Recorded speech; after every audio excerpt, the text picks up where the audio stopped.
Well, Madam President, we've recently made progress on issues of importance to the American people. We've also seen some very regrettable decisions from our colleagues across the aisle. This week offers the opportunity for all of us and for our country to move forward. Every senator will have a chance to advance important solutions on behalf of the American people this week, and some colleagues will have a chance to reconsider partisan mistakes that hurt our country. So let me explain. This week, Democrats can reconsider their decision to block funding for the men and women serving and protecting us overseas. These Americans selflessly and voluntarily put themselves in harm's way to help keep our country safe. They don't ask for much in return. What they don't deserve is for Democrats to filibuster the bill that supports them as part of some partisan political game. At a time when we face an array of terror threats around the globe, we cannot afford to play politics with the men and women serving and protecting us overseas. The bill Democrats are now filibustering respects the budget caps, was reported out of committee at the earliest point in more than a decade, and earned the support of every single Democrat in committee. The top Democrat on the Defense Subcommittee said it takes a responsible approach to protecting our country that honors the bipartisan budget deal in place. That was the top Democrat on the Defense Subcommittee, and warned colleagues not to take chances when it comes to funding the men and women serving in forward positions. Well, he's certainly right. There's no excuse for Democrats to continue blocking this bill. They'll have another chance to make the right decision later this week. This week, Democrats can reconsider their decision to block funding to fight Zika. Either Democrats believe Zika is a crisis that requires immediate action, or they don't. Either Democrats think protecting pregnant women and babies from Zika today is more important, or they think holding out for an earmark for their favorite partisan special interest group is more important. Even though the administration has acknowledged that they haven't spent the anti-Zika money already available to them, Republicans believe we ought to pass this bill now because this is indeed an emergency. Our friends across the aisle will have to decide if they feel the same way. I would remind colleagues that the rules don't allow for a conference report to be amended, even for powerful Democrat special interest groups.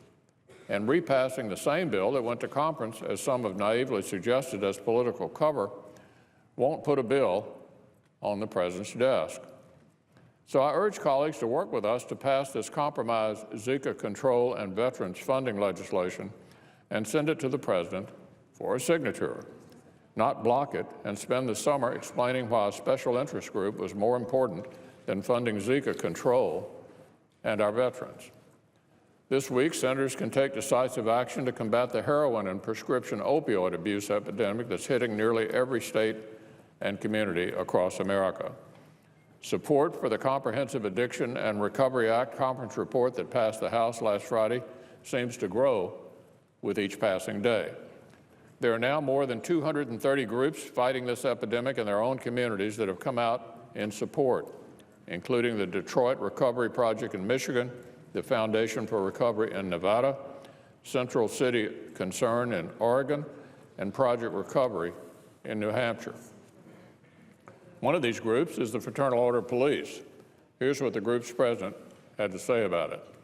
The legislation provides treatment for those caught in the clutches of addiction or who also suffer from mental illness, and also provides law enforcement with necessary tools to prevent heroin and opioid deaths. Too many lives have been lost to these drugs, and too many families have been torn apart. On behalf of more than 330,000 members of the Fraternal Order of Police, I urge Congress to adopt the conference report. That's from the Fraternal Order of Police. Widespread support like this helps explain why the CARA conference report passed the House last week 407 to 5. Now it's the Senate's turn to act and send this critical comprehensive response to the President for his signature. We know Senate Democrats and Senate Republicans already voted 94-1 to pass a very similar CARA bill. We know the Senate has provided more than twice as much funding for opioid-related issues as under the previous Senate majority. We also know that there's a groundswell of support from so many corners for this CARA legislation that can help communities begin to heal from an epidemic sweeping the country. Quite simply, there's no excuse to block it. I want to thank colleagues like Senator Portman, Senator Ayotte, Senator Grassley, and Senator Alexander who worked ceaselessly to advance this issue. Our Democratic colleagues like Senator Whitehouse and Senator Klobuchar have worked hard on this bill as well. I know they're proud of their work, and I'm sure they look forward to supporting this overwhelmingly popular piece of legislation. The outspokenness and leadership of all these members and others on this issue help move the bill forward with the urgency this crisis demands. This week, senators can take action to improve security and consumer protections for airline travelers. Recent terror attacks across the globe only emphasize the importance of securing our airports. The bipartisan, bicameral aviation agreement aims to achieve that by enhancing security in pre-screening areas, increasing measures to address cybersecurity threats, improving vetting for airline employees, and tightening security standards for flights coming into the U.S. Not only will it increase safety and security, but will also include a number of consumer protection provisions like refunds for lost or delayed baggage, as well as improvements for travelers with disabilities and for parents traveling with small children. We expect the House to pass this agreement tonight, and then the Senate will have a chance to send a bill to the President's desk this week. Also this week, senators can take another important step toward modernizing America's energy policies. The Senate will have an opportunity to go to conference with the House to work toward an agreement on the Energy Policy Modernization Act.